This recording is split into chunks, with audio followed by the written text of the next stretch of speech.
kapag bumalik ako sa mga laalang pagkabata ko sa probinsya. Mani tuwing umaga, gigising ka sa tilaok ng manok at hindi sa alarm clock.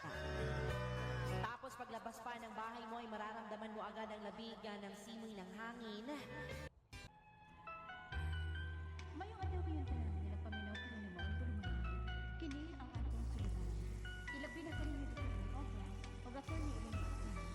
Ingon man, sa mga pistang magtatagkinapugi ng akong suliran.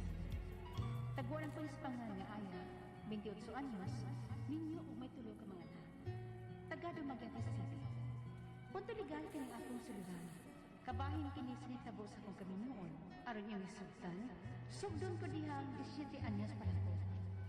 Ingon ini ang mga panghitabo. Unsa man jud imong gusto, manong dili man ka muuban sa kuha nga in love man kay kunimo. Unya ikaw in love man pud kanako.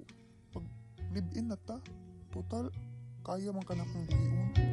Saan man nato pagkabuhi ana nga ikay mong trabaho magbaligya ka og isda sa merkado.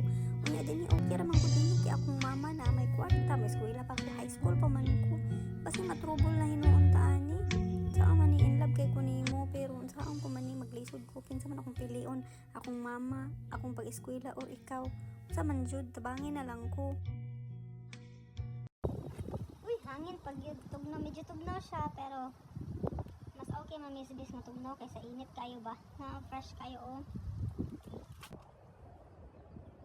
So unsa man gid imong gusto ako ro imong mama? O tabano na lang kanako unsa man. Palungon ning radyo be, sama ko dagang drama. Ang lamig ng simoy ng hangin.